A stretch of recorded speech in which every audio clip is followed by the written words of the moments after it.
Thank you so much.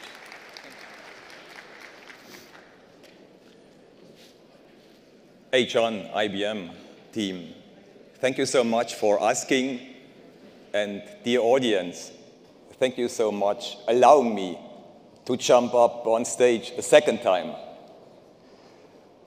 So, idea is to share some more information, strategy topics within automotive.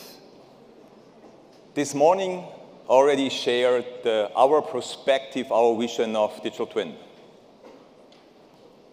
I shared the strategy, data is the new oil.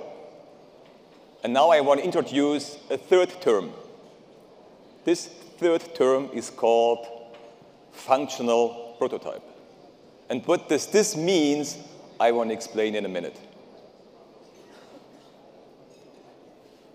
Again, and perhaps this is well known for the technical people, it's the V-cycle. And the V-cycle, not new, traditional, but to develop our products along the V-cycle is valid even more. This morning I talked about the 4 letters driving us at Mercedes-Benz cars.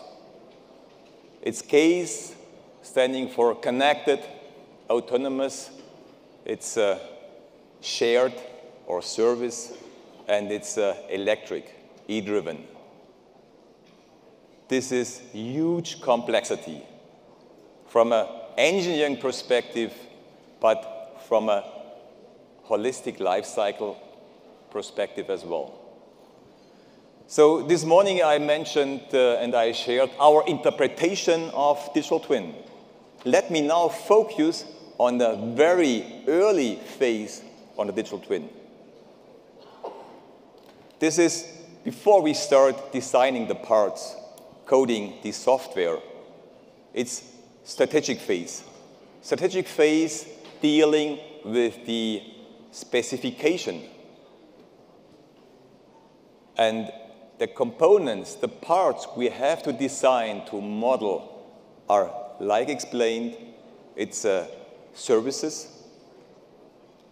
components, model-based, mechanic, electric, electronic, and its software.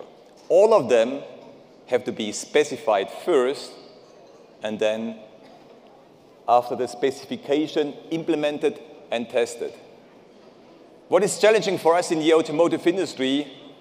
At least 2 topics. First, we have to accelerate the design process to reduce the time from 7 years to 6 years to 5 years to develop a new car, starting with the specification first. Second, to reduce the costly prototypes, hardware prototypes. I mean, ideally, we want to avoid completely hardware prototypes, but I guess this is just a dream. But to reduce the hardware dramatically, one aspect is to start first with model-based systems engineering, because everything is a system now, especially in the case environment. Starting with your device, one system could be, automated parking, driven and steered by your smartphone device, and then it goes through the car, the components, all the mechatronic systems cross. And by the way, this is even more important for our new products we call EQ. For this, we established a new brand, a new Mercedes brand. It's not Mercedes, it's not AMG, it's not Maybach, it's EQ for the e-driven cars. First car we will introduce, the EQ, is next year based on a GLC. So an idea, I guess all of you are familiar with the so-called geometrical digital mock-up. This is a technology we introduced 20 years ago when we started with 3D CAD, computer-aided design, and there, 20 years ago already, we developed and shaped our components more or less mechanical driven with the CAD system. In the DMU, we made sure there is no collision in the 3D space. Yes? So this is pretty easy. This was the geometrical DMU 20 years ago. The same idea we want to follow from a specification perspective. Everything runs now in a digital prototype, but the functional prototype is in a very early stage based on specifications. And this morning, I talked about how to move from text-based specification, like a typing machine, to model this. So all of these specifications are organized by models, describing a behavior modeling, or beside the behavior model, an architecture model, an interface model. So this is a very early phase before we starting shaping, creating, developing the components.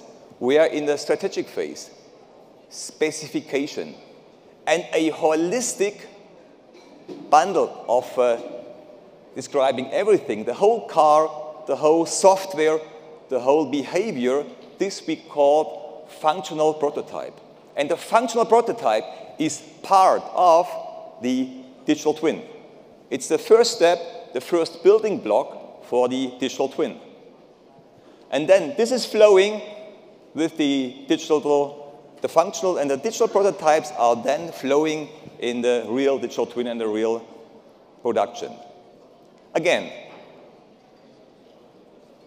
20 years we are using, since 20 years we are using text-based specification. And there we are using Office documents like PowerPoint and Excel and Word and stuff like that, text-based. Next level is to describe holistically the car from a specification perspective in the models, like I explained. To do this with behavior models, with interface models, with architectural models. And then, based on this holistic approach, we are using the IBM stuff like Jazz as a platform, which allows us to use this as a platform and put co-simulation, best-of-class systems on this platform. Or, I mean, to use, we call it model-based systems engineering platform. To use and to support the workflow, like the RTC and co-simulators. But this is, I mean, just using the systems. But even more important than using technology and systems is the process behind, how to introduce model-based systems engineering. Because this means we have to change the culture. We have to change the organization. We have to go along the systems. And one next step is to use Watson. Watson into two steps. First, for analyzing these specifications, the functional prototype, and the second time, first time right, to use the Watson technology, machine learning, to help the engineer, the specification engineer, to do it first time right, to use the knowledge, the models, the SysML language, but I mean the natural language as well, to come up first time with the next generation of a specification model. This is functional prototype as part of the Watson technology. So this is our collaboration, one of many use cases we are doing with Watson. So feel free to contact, and thank you so much for listening.